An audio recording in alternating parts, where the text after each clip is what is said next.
दोस्तों एक बार फिर स्वागत है आप सभी का हमारे चैनल पर। और इस वीडियो में हम बात करने वाले हैं उन सभी कैंडिडेट्स के लिए जो सीयूईटी यूजी को प्रिपेयर कर रहे हैं 2025 के लिए। बहुत सारे चेंजेस इस बार हो चुके हैं सीयूईटी की इस पूरी एग्जामिनेशन में।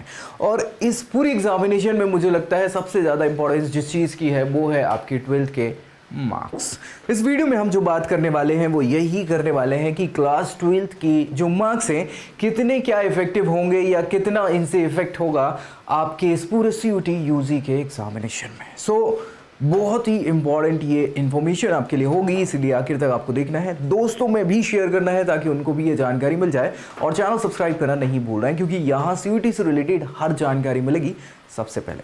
अपनी प्रोफाइल पे अगर बेस्ट जानना चाहते हैं कि हम बताएं तो नीचे प्रोफाइल एनालिसिस फॉर्म भी मिल जाएगा, उसको फिल करना है और हमारी टीम कांटेक्ट करके बताएगी क्या होगा आपके लिए बेस्ट। फिलहाल हम स्टार्ट करेंगे सीयूईटी 2025 के लिए क्या कैसी इंपॉर्टेंस है क्लास 12 के एग्जामिनेशन की या उनके मार्क्स की, सारी चीज़ों की। तो चलो स्टार्ट करें। उससे पहले क्या है कि आपको क्या करना है हाँ भैया, दिल थाम के बैठ जाना है, कॉपी पेन ले लो और वो जो पॉइंट हम यहाँ डिस्कस करेंगे तो वो आप नोट डाउन करके अपने जहाँ स्टडी टेबल है, जहाँ बैठते हैं वहाँ पढ़ते हैं, वहाँ चिपका लीजिएगा ताकि ये बहुत सारी चीज़ें आपके फ़ायदेमंद हो जाएंगी। सबसे पहली चीज़ तो हम कुछ बेसिक क्राइटेरिया की बात कर लें, एजुकेशनल क्राइटेरियाज की जो अभी लगने वाले हैं और मुझे लगता है कि आपको पता होना बेहद ज़रूरी है। सबसे पहली चीज़ यहाँ पे मिनिमम क्वालिफिकेशन की रिक्वायरमेंट की बात करें तो भाई अगर सीयूईटी यूजी के हम जो बात कर रहे हैं बेसिकली सीयूईटी यूजी के लिए है ना 2025, तो पीजी का तो सारा चल रहा है, कोई दिक्कत नहीं है, उसके लिए भी आपको क्या है ग्रेजुएशन होना कंपलसरी है।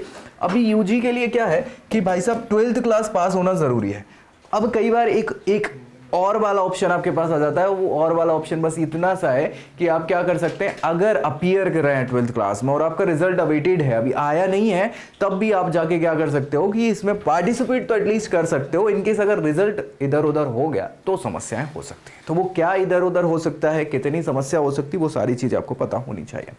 मिनिमम क्वालिफिकेशन यहाँ पे क्लास 12th आपको एटलीस्ट पास करनी ही होगी और वो भी आपके डिपेंड करता है परसेंटाइल पे। वैसे तो 50% का मिनिमम क्राइटेरिया रखा हुआ है, लेकिन कुछ रिजर्व कैटेगरीज के लिए यहाँ क्या कर दिया जाता है कि कुछ रिलैक्सेशन दे दिया जाता है, 5% का रिलैक्सेशन मिल जाता है। अच्छा, ये ओवरऑल आपका क्राइटेरिया है, लेकिन जो यूनिवर्सिटीज़ हैं पार्टिसिपेटिंग यूनिवर्सिटीज़ उनके साथ कुछ क्राइटेरियाज अलग होते हैं। मतलब वो रिस्पेक्टिव अपनी यूनिवर्सिटी में एडमिशन देने के लिए आपको इन एजुकेशनल क्वालिफिकेशन में कुछ ऊपर नीचे परसेंटेज के कर सकती है ना, तो ये डिपेंड करेगा। दूसरी चीज यहां पे एज की बात करें, अगर एज लिमिट, तो एज लिमिट पढ़ाई की तो जीवन में भारत में बंद कर दी है कि कोई भी अपर एज लिमिट नहीं है, पढ़ कोई भी सकता है, बूढ़ा व्यक्ति भी पढ़ सकता है, कोई समस्या नहीं है। और इसी चीज को देखते हुए यहाँ एज लिमिट जो है अपर कैप यहाँ पे कुछ नहीं है सीयूईटी के हिसाब से, लेकिन पर्टिकुलर जो रेस्पेक्टिव आपकी पार्टिसिपेटिंग यूनिवर्सिटीज हैं उनके लिए ये अपर केस हो सकता है, कैप हो सकता है, एज की लिमिट वो लगा सकते हैं। सो आप देख सकते हैं यहाँ पे फिलहाल तो ऑफिशियल नोटिफिकेशन के हिसाब से कोई अपर नहीं है एज लिमिट, लेकिन हाँ रेस्पेक्टिव इंस्टीट्यूशंस जो हैं वो अपने लिए देख सकते हैं स्पेसिफिक एज क्राइटेरियाज अगर उन्हें लगता है तो, और जो कि आपने देखे भी हैं जब हम अलग वीडियोस में पर्टिकुलर यूनिवर्सिटीज के एलिजिबिलिटी क्राइटेरियाज बताते हैं तो वहां पे आपको एज लिमिट भी बताई जाती है। ठीक है, चलिए इसके अलावा अगर हम बात करें एग्जामिनेशन में तो वो कुछ चीजें तो सेम ही है यहाँ पे। हाँ, फॉर्मेट की अगर हम बात करें एग्जाम फॉर्मेट की, तो एग्जाम फॉर्मेट हमारा अभी तक क्या चल रहा था, वो यही चल रहा था कि हाइब्रिड मोड चल रहा था। हाइब्रिड मोड बोले तो क्या, सीबीटी यानी कंप्यूटर बेस्ड टेस्ट हो रहा था, यानी इसे ऑनलाइन एग्जामिनेशन कह सकते हैं। और कुछ जगहों पे, कुछ सेंटरों पे, कुछ सिटीज में क्या था कि व्यवस्था ना होने के कारण ऑफलाइन फॉर्मेट में ये एग्जाम हो रहा था। इसको मिला देते हैं तो इसी को हाइब्रिड मोड बोलते हैं। लेकिन इस बार आपको साफ सुथरे तौर पे बता दिया गया है कि इस बार क्या होगा, केवल और केवल ऑनलाइन मोड ऑफ एग्जामिनेशन ही एक्सेप्ट किया जाएगा आप सभी के लिए। सो प्रिपेयर आपको उस हिसाब से कर लेना है। लैंग्वेजेस की बात करें तो पहले तक क्या हो रहा था कि लगभग 33 लैंग्वेजेस थी, कितनी 33 लैंग्वेजेस थी जो ये पार्टिसिपेशन हो रहा था इसमें सीयूईटी में। लेकिन जो सेक्शन सेकंड की 20 लैंग्वेजेस है ना उसको हटा दिया गया है इस बार साफ तौर पे, और केवल जो सेक्शन फर्स्ट ए की जो 13 लैंग्वेजेस हैं ऑफिशियल लैंग्वेजेस उसी में ये पूरा का पूरा टेस्ट कंडक्ट होगा। और बाय डिफॉल्ट हिंदी और इंग्लिश ये दो आपके पास ऑप्शंस तो रहेंगे ही, अदरवाइज बाकी की और 11 लैंग्वेजेस को आप ऑप्ट आउट कर सकते हैं, उसमें आप ये एग्जामिनेशन अपने लिए दे सकते हैं। सो ये चीज़ें आपको पता होनी चाहिए, नहीं तो बाद में फिर आप परेशान हो, दिक्कत हो। अब आते हैं अपने मुद्दे पे। मुद्दा यही है कि 12वीं कक्षा के जो मार्क्स हैं आपके कितने इंपॉर्टेंट हैं इस एग्जामिनेशन के लिए। तो भाई साहब आपको मैं बता देता हूं कि क्लास 12th के मार्क्स की कंसीडरेशन की बात करें तो जितनी भी पार्टिसिपेटिंग यूनिवर्सिटीज़ हैं उनकी अलग अलग पॉलिसीज़ हैं इस बात को लेके, क्योंकि बहुत सारी सेंट्रल यूनिवर्सिटीज़ हैं और जो जानी मानी नामी गिरामी यूनिवर्सिटीज़ हैं उनमें क्या है कि अच्छे खासे परसेंटेज आपको लेके आने होते हैं, एग्रीगेशन मार्क्स लेके आने होते हैं। उसके अलावा कुछ ऐसी यूनिवर्सिटी हैं जो ठीक ठाक ही हैं और पार्टिसिपेट कर रही हैं और उन्हें चाहिए एडमिशन अपने बच्चों, मतलब ऑब्वियसली बात है सीट फुलफिल हो जाए, तो उन्होंने कुछ इनमें रिलैक्सेशन रख के रखा हुआ है। तो ये अलग अलग यूनिवर्सिटीज़ के लिए वेरी कर जाते हैं यहाँ पे, और सीयूईटी के स्कोर के साथ ही आपके एडमिशन होंगे, ये बात भी पक्की है।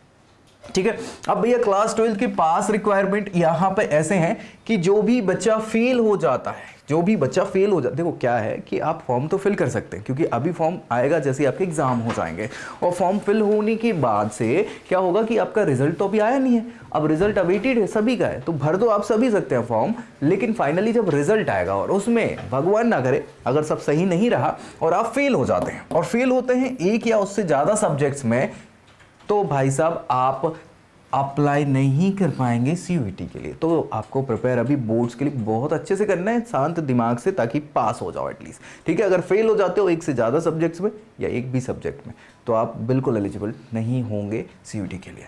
मिनिमम मार्क्स की रिक्वायरमेंट मैं आपको कई बार बता चुका हूँ कि वैसे तो एनटीए ने बताया है कि भाई साहब मिनिमम 50% मार्क्स जनरल कैटेगरी के बच्चों के लिए अनिवार्य हैं 12वीं कक्षा में, और बाकी SC ST OBC NCL और कुछ और रिजर्व कैटेगरी PWD टाइप्स, उनको भैया रिजर्व कर दिया गया है, रिलैक्स दे दिया गया है 5% का, यानी 45% तक उनके लिए। लेकिन ये अलग अलग यूनिवर्सिटीज़ पे वेरी करेगा। मैं बार बार बता रहा हूँ कि कुछ यूनिवर्सिटीज़ इसमें भी और रिलैक्सेशन लगा सकते हैं, कुछ यूनिवर्सिटी तो केवल पास मांगते हैं कुछ कोर्सेज के लिए कि आप केवल 12th क्लास पास कर जाओ भैया, फिर हम तो ले लेंगे आपको, क्योंकि हमारी सीट वैसे ही नहीं फुलफिल हो रही है।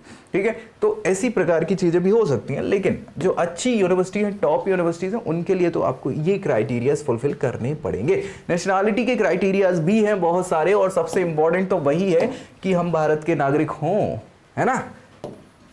Candidate must be Indian citizen. ठीक है, इसके अलावा सीयूईटी ने कुछ और आउटसाइड द कंट्री सेंटर्स बनाए हुए हैं, यानी कुछ और ऐसी कंट्रीज हैं जिनके पार्टिसिपेंट्स को हम एडमिशन दे सकते हैं एज ए NRI।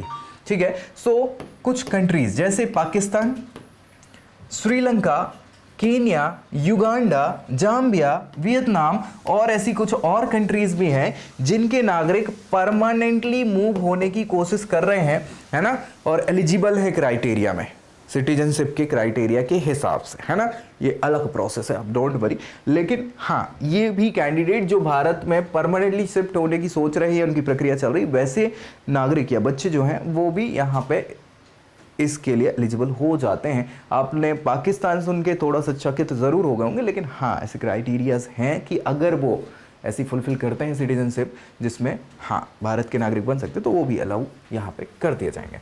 अभी नेशनलिटी की बात करें तो कुछ ऐसे रहे हैं जैसे हमारे आसपास के जो हमारे नेबरिंग कंट्रीज़ हैं और हमारी फ्रेंडली नेबरिंग कंट्रीज़ हैं, भूटान हो गई, नेपाल हो गए, तो इनके लोग भी आके पार्टिसिपेट कर सकते हैं, एलिजिबल हैं। साथ ही साथ 1 जनवरी 1962 के पहले के, है ना, जो भी तिब्बतन रेफ्यूजी हुआ कर रहे थे, जो भारत आ चुके हैं और अब परमानेंटली सेटल हो चुके हैं, वो भी अलाउ है। साथ में यहाँ पे हम वियतनाम की बात कर लें तो उनके भी परमानेंटली जो सिटीज़न है जो इंडिया में आ चुके हैं, बर्मा के हैं, Sri Lanka, Kenya, Uganda, Tanzania, Zambia, Maldives, है ना, इसके अलावा ज़ायरियंस एंड इथोपियंस, ये सभी के सभी नागरिक भी अगर परमानेंटली शिफ्ट होते हैं या सिटीजनशिप बिल के हिसाब से ये एलिजिबल होते हैं, तो फिर ये फिल कर सकते हैं फॉर्म, कोई दिक्कत यहाँ पे नहीं है। तो मुझे नहीं लगता कि इधर कोई दिक्कत इसकी आपको होने वाली है नेशनलिटी को लेके। लेकिन हाँ, रिजर्वेशन के क्राइटेरियाज कौन से फिल होंगे, आप देखो जो बेसिक वाले जो नेशनली हमारे रिजर्वेशन क्राइटेरिया चल रहे हैं वो तो ये भी लागू कर ही रहे हैं। मतलब अगर हम बात करें कि अगर आप शेड्यूल कास्ट से बिलोंग करते हैं, SC कैटेगरी से बिलोंग करते हैं, तो आपको 15% का रिजर्वेशन होगा। अगेन अगर शेड्यूल ट्राइब से आप बिलोंग करते हैं, ST कैटेगरी से बिलोंग करते हैं, 7.5%। OBC अदर बैकवर्ड क्लासेस जिसमें नॉन क्रीमी लेयर वाले अगर आप हैं तो NCL जिसको बोलते हैं शॉर्ट में, है ना, 27% का क्राइटेरिया वहाँ पर रिजर्वेशन का उनके लिए है। PWD से अगर बिलोंग करते हैं, पर्सन विद डिसेबिलिटी, 5% आपको यहाँ पे भी रिलैक्सेशन मिल सकता है। तो ये आपकी क्राइटेरियाज हैं रिजर्वेशन के जो आपको पता होने चाहिए। एलिजिबिलिटी के क्राइटेरिया मैंने बता दिए, जो चेंजेस आए वो बता दिए। फिर भी डाउट्स अगर कुछ बच रहा है तो ज़रूर कमेंट करिए ताकि रिजॉल्व किया जा सके और एक अच्छे फ्यूचर के लिए हम आपको सपोर्ट कर पाएँ। बाकी दोस्तों में इसको शेयर करना है, चैनल सब्सक्राइब कर लेना है और ऐसी वीडियो के साथ मिलेंगे अगली वीडियो में अगली जानकारी के साथ। तब तक के लिए जय Hind. I hope you like this video. For more such videos, keep watching our channel. And do not forget to like, share and subscribe.